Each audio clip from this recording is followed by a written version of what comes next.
નમસ્કાર વિદ્યાર્થી મિત્રો, આજે આપણે પેપર નંબર 8 ત્રિકોણમિતિના પરિચયના 10મા તાસની અંદર ઉદાહરણ નંબર 14 થી આગળ વધીએ. ઉદાહરણ નંબર 14 માં સાબિત કરો કે cot a - cos a છેદમાં cot a + cos a = cosec a - 1 છેદમાં cosec a + 1 સાબિત કરવાનું છે. તો પહેલા ડાબી બાજુ આપણે લઈએ. તો રકમની ડાબી બાજુ છે cot a - cos a છેદમાં cot a + cos a. આનું સાદુરૂપ આપીને આ પ્રમાણેનો જો જવાબ આવી જતો હોય તો સાબિત થઈ જાય છે એમ કહેવાય. સૌથી પહેલા cot છે એનું સૂત્ર મૂકીએ તો cos a છેદમાં sin a minus cos a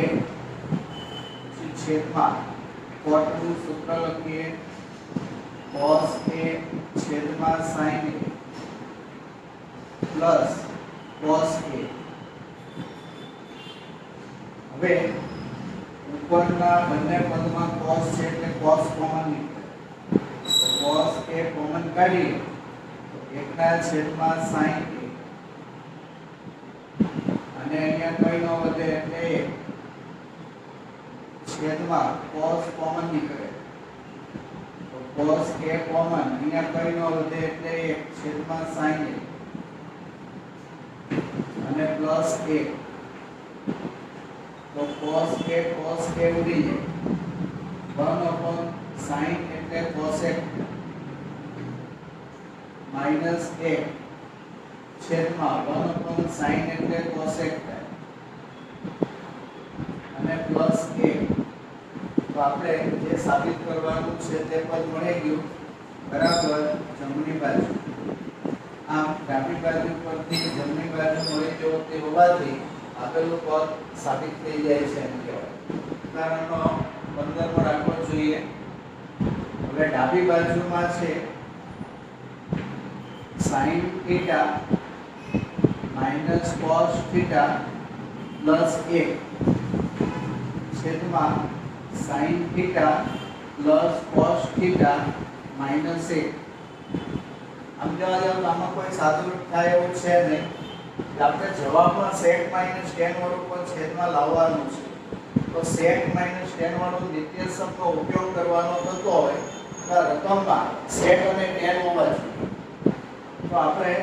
અંશ અને છેદ બંનેને cos θ વડે ભાગાકાર કરીએ. તો જુઓ sin θ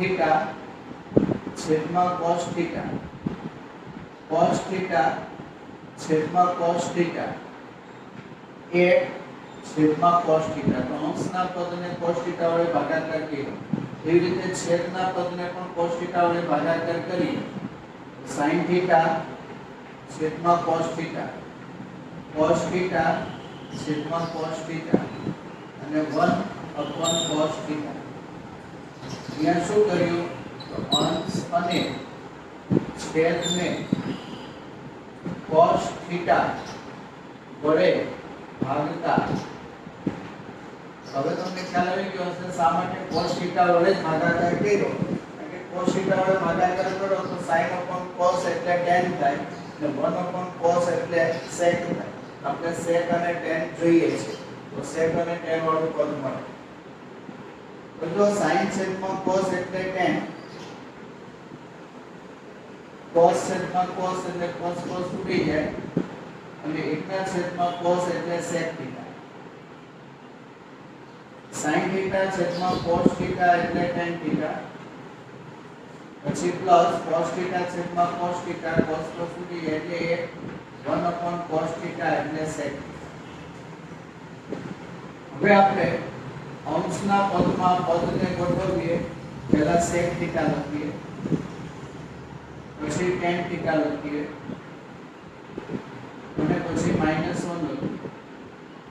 છેદમાં પદ ગોઠવવાની જરૂર નથી અને એમને રહેવા દો. હવે આ બે પદ છે એને કૌંસમાં લખો અને આ પદ છે એની જગ્યાએ નિત્યસમ મૂકો. આપણને ખબર છે sec વર્ગ થીટા માઈનસ tan વર્ગ થીટા બરાબર 1 આ નિત્યસમ છે. તો 1 છે એની કિંમત આપણે આ પર મૂકી શકીએ તો 1 ની જગ્યાએ sec વર્ગ થીટા માઈનસ tan વર્ગ થીટા મૂકવાનું. તો જુઓ sec થીટા વત્તા tan થીટા 1 ની જગ્યાએ sec વર્ગ થીટા માઈનસ tan વર્ગ થીટા અને આખા પદના છેદમાં tan theta plus 1 minus sec theta. હવે પહેલો કાઉન્ટ છે એમ sec થીટા વત્તા tan થીટા પછી માઈનસ ની નિશાની આના તફાવતનો અવયવ પાડીએ sec થીટા વત્તા tan થીટા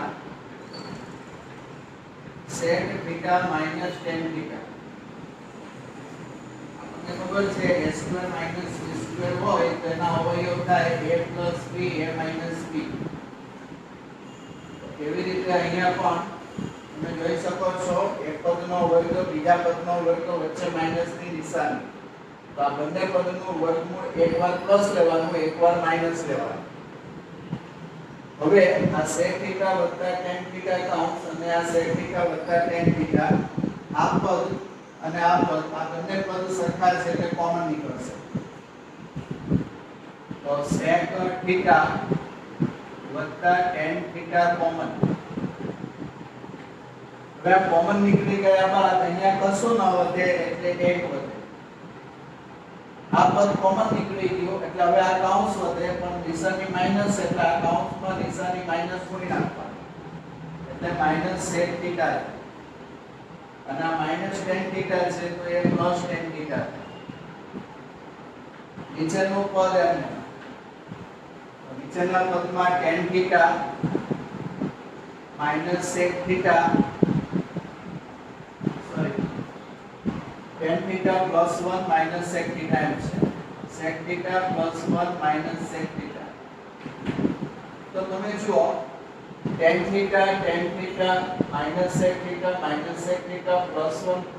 મતલબમાં ઉપર અને નીચે બંને કામ સરખા છે. તો આ પદ ને આ પદ ઉડી જશે. તો હવે વધે છે sec theta વત્તા tan theta જેની છેદમાં હવે કઈ નથી એટલે 1 છે. તો આ 1 ની જગ્યાએ ફરી પાછું આ નિત્યસમ મૂકીએ 1 ની જગ્યાએ sec વર્ગ થીટા માઈનસ tan વર્ગ થીટા. અંશનું પદ એમને sec theta plus tan theta 1 ની જગ્યાએ નિત્યસમ છે sec square theta minus tan square theta. અંશનું પદ એમને sec theta plus tan theta અને છેદના પદમાં તફાવતના અવયવ બંને ઉપર વર્ગ છે વચ્ચે માઈનસ છે એટલે એકવાર પ્લસ એકવાર માઈનસ આવે તો આ બંને પદનું વર્ગમૂળ લેવાનું એકવાર પ્લસ એટલે sec theta plus tan theta અને હવે એકવાર માઈનસ એટલે sec theta minus tan theta. આ sec theta plus tan theta વાળું પદ ઉડી જશે. તો ઉપર કઈ ન વધે એટલે 1 અને નીચે આ માઈનસ વાળું પદ વધે 1 ના છેદમાં sec theta minus tan theta વાળું પદ વધે. તો આપણે સાબિત કરવાની જમણી બાજુમાં જો આ પદ છે 1 sec theta minus tan theta. તો આવી રીતે આ પદ સાબિત થઈ જશે. જો હવે સ્વાધ્યાય 8.4 એનો પ્રશ્ન નંબર 1 ત્રિકોણમિતિય ગુણોત્તરો sin sec અને tan ને cot ના પદના સ્વરૂપમાં દર્શાવવાનો છે. તો સૌથી પહેલા આપણે sin લઈએ. તો sin a તો sin છે એનો વ્યસ્ત કરીએ એટલે cosec આવે. આપણે cot માં લાવવું છે તો cot ની સાથે cosec સંકળાયેલું છે. બરાબર આપણે નિર્દેશન છે cosec વર્ગ a minus cot વર્ગ a બરાબર 1. એટલે cot સાથે cosec સંકળાયેલું છે એટલે આપણે sin ને પહેલા cosec માં ફેરવીએ. તો જુઓ 1 cosec લખો તો એ sin કહેવાય. હવે cosec છે એને વર્ગમૂળમાં cosec સ્ક્વેર a લખીએ આનું વર્ગમૂળ કરો એટલે પાછું cosec a આવી જાય અને હવે આપણી પાસે એનું પેટા સૂત્ર જે છે cosec સ્ક્વેર a નું એનો ઉપયોગ કરીએ cosec square a 1 cot square a બરાબર આ પેટા સૂત્ર છે મૂળભૂત નિત્યસમ નંબર 3 માંથી આપણે પેટા સૂત્ર મેળવેલું તેનો ઉપયોગ કરીએ આપણે તો 1 ના છેદમાં વર્ગમૂળની અંદર આની જગ્યાએ મૂકીએ 1 cot વર્ગ a તો આ તમે sin છે અને cot ના સ્વરૂપમાં ફેરવી નાખ્યું છે એમ કહેવાય આ એનો જવાબ છે ત્યાર પછી આપણે sec જોઈએ છે તો જુઓ sec a હવે જો sec છે તો sec સાથે તો tan સંકળાયેલું છે અને આપણને ખબર છે tan નો અભ્યાસ કરો એટલે cot આવી જાય છે તો sec વર્ગ માટેનું સૂત્ર છે એનો ઉપયોગ કરીએ તો sec ને પહેલા વર્ગના સ્વરૂપમાં લખીએ તો વર્ગમૂળમાં sec વર્ગ a લખાય અને હવે પેટા સૂત્ર sec વાળું જોઈએ મૂળભૂત નિત્યસમ નંબર 2 છે એની ઉપરથી પેટા સૂત્ર sec વર્ગ a 1 tan સ્ક્વેર a આવું સૂત્ર છે તો આનો ઉપયોગ કરીએ તો આની જગ્યાએ 1 tan સ્ક્વેર a પણ આપણે તો cot માં જોઈએ છે તો tan નો અભ્યાસ કરવાથી cot મળે આનો અભ્યાસ કરો તો 1 ના છેદમાં cot આવે હવે તમે લસા લો તો અહીંયા cot વર્ગ a મળે cot વર્ગ a અને પ્લસ a અને છેદમાં cot સ્ક્વેર a હવે આપણે વર્ગમૂળ લઈએ તો ઉપરના પદનું વર્ગમૂળ નહીં નીકળે એટલે ઉપરનું પદ એમ એક આગળ લખી નાખો તો 1 cot વર્ગ a અને નીચેના પદનું વર્ગમૂળ cot a છેદના પદનું વર્ગમૂળ cot a તો આ તમે sec ને cot ના સ્વરૂપમાં ફેરવી નાખ્યું છે એમ કહેવાય આ sec a છે cot ના સ્વરૂપમાં આપણે દર્શાવ્યું ત્યાર પછી આપણે જોઈએ છે tan a તો જુઓ tan a એટલે cot નો વ્યસ્ત 1 ના છેદમાં cot લખો એટલે tan આવી જાય તો tan સીધું cot ના સ્વરૂપમાં જ આવી જાય છે તો આવી રીતે sin sec અને tan દરેકને cot ના સ્વરૂપમાં દર્શાવી શકાય છે જો આ પ્રશ્ન નંબર 2 ખૂણા એના બધા ત્રિકોણમિતિય ગુણોત્તરને sec એના સ્વરૂપમાં દર્શાવો હમણાં જેમ cot એના સ્વરૂપમાં ફેરવો તેવી રીતે sec એના સ્વરૂપમાં પણ ત્રિકોણમિતિના બધા જ ગુણોત્તર એટલે sin cos tan cosec sec અને cot બરાબર આ 6 ગુણોત્તર છે 6 ગુણોત્તરને sec ના સ્વરૂપમાં લખો તો સૌથી પહેલા આપણે sin લઈએ તો sin છે એને sec ના સ્વરૂપમાં લખવું છે તો sec સાથે તો આપણે sin છે એને આપણે વર્ગમૂળમાં sin સ્ક્વેર લખીએ તો sin થઈ જાય અને sin ની જગ્યાએ આપણે એનો મૂળભૂત નિત્યસમનું પેટા સૂત્ર મૂકીએ sin square a 1 cos square a આ એનું પેટા સૂત્ર છે તો 1 cos સ્ક્વેર a હવે આપણને ખબર છે cos નો વ્યસ્ત sec છે આપણે જવાબ sec માં લાવવો છે એટલે cos ને એના વ્યસ્તમાં લખીએ તો 1 sec વર્ગ a હવે લસા લઈએ તો અહીંયા sec વર્ગ a ગુણાશે -1 છેદમાં sec વર્ગ a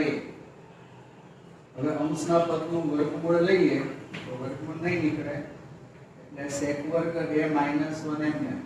અને છેદના પદનું વર્ગમૂળ sec બરાબર સ્ક્વેર કાઢી નાખવાનો એટલે એનું વર્ગમૂળ નીકળી ગયું તો આ sin છે એને sec ના સ્વરૂપમાં લખ્યું હવે આપણને ખબર છે sin ના વ્યસ્તને cosec કહેવાય આનો વ્યસ્ત કરી નાખો તો sec a ઉપર આવશે અને વર્ગમૂળમાં sec વર્ગ a -1 છેદમાં આવશે તો આ cosec sec ના સ્વરૂપમાં પરિવર્તિત થઈ એટલે sin મળી જાય એટલે cosec મળી જાય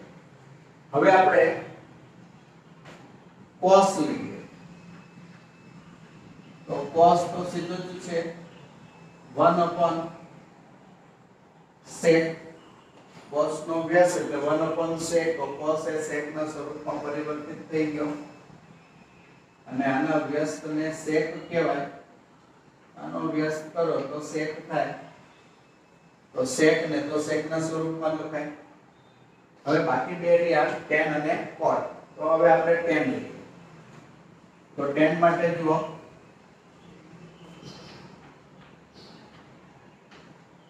tan એટલે વર્ગમૂળમાં tan સ્ક્વેર a વર્ગમૂળમાં tan સ્ક્વેર a હવે પેટા સૂત્રનું આપણને ખબર છે કે sec વર્ગ a બરાબર 1 plus tan સ્ક્વેર a અને એવી જ રીતે જો tan સ્ક્વેર a હોય તો sec વર્ગ a minus 1 આવે તો અહીંયા tan સ્ક્વેર a છે તો આપણે sec વર્ગ a minus 1 લખાય તો વર્ગમૂળમાં sec વર્ગ a minus 1 તો આ tan છે એનું sec ના સ્વરૂપમાં પરિવર્તન થઈ ગયું હવે cot લખીએ cot એ tan નો વ્યસ્ત છે એટલે 1 ના છેદમાં પદ મૂકી દો એટલે cot મળી ગયું તો આવી રીતે ત્રિકોણમિતિના બધા જ ગુણોત્તર છે એ sec ના સ્વરૂપમાં છે તો પ્રશ્ન નંબર 3 કિંમત શોધો સ્વાધ્યાય 8.3 કર્યું હતું ત્યારે જે ખૂણાઓ માટે કોટિકોણનો ઉપયોગ કર્યો હતો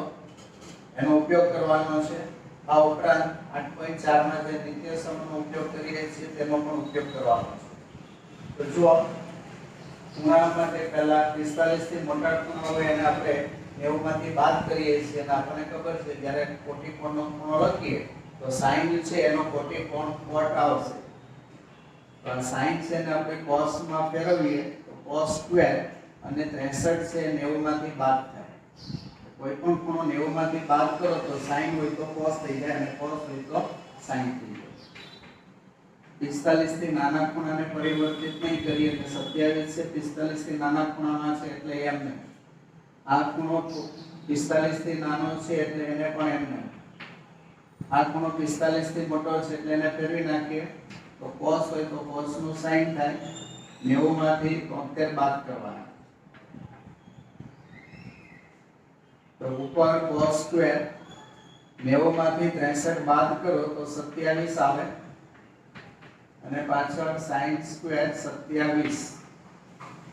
છેદમાં cos સ્ક્વેર 17 અને 90 માંથી 73 બાદ કરો તો 17 આવે આપણને ખબર છે મૂળભૂત નિત્યસમ નંબર 1 sin સ્ક્વેર થીટા વત્તા cos square theta is equal to 1 છે એટલે આ મૂળભૂત નિત્યસમ છે તો sin સ્ક્વેર વત્તા cos સ્ક્વેર હોય તો બરાબર 1 આવે શરત એટલે કે થીટા બે જગ્યાએ સરખા હોય અહીંયા થીટા લખો અહીંયા આલ્ફા લખો તો ના ચાલે અહીંયા 20 નો ખૂણો તો અહીંયા બી 20 નો હોય 15 હોય તો અહીંયા બી 15 હોય 25 હોય તો અહીંયા બી 25 હોય 27 હોય તો અહીંયા બી 27 હોય એ સરખા ખૂણા માટે sin સ્ક્વેર અને cos સ્ક્વેર નો સરવાળો બરાબર 1 આવે તો અહીંયા બે જગ્યાએ સરખા ખૂણા છે તો sin સ્ક્વેર વત્તા cos સ્ક્વેર છે તે નિત્યસમ છે તેની કિંમત 1 આવે છેદમાં પણ નિત્યસમ થાય એટલે એની કિંમત પણ 1 આવે 1 ના છેદમાં 1 એટલે 1 જવાબ આવે ત્યાર પછી પ્રશ્ન નંબર 2 એમાં પણ એવી રીતે જ 45 થી મોટો ખૂણો છે 90 માંથી બાદ કરો તો પહેલા sin 25 એમને એમ હવે cos છે એને sin માં ફેરવો તો 90 minus 65 થાય cos 25 એમને એમ આ 65 વાળો ખૂણો છે એને 90 માંથી બાદ કરો એટલે sin નું cos થઈ જશે 90 minus 65 તો sin 25 into sin 25 plus cos 25 into cos 25 90 માંથી 65 બાદ કરો 25 આવે sin 25 બે વાર ગુણાકારમાં છે એટલે sin સ્ક્વેર 25 cos 25 બે વાર ગુણાકારમાં છે એટલે cos સ્ક્વેર 25. તો તમે જોઈ શકો છો sin સ્ક્વેર વત્તા cos સ્ક્વેર છે સરખા ખૂણા છે એટલા નિત્યસમ છે જેની કિંમત 1 આવે.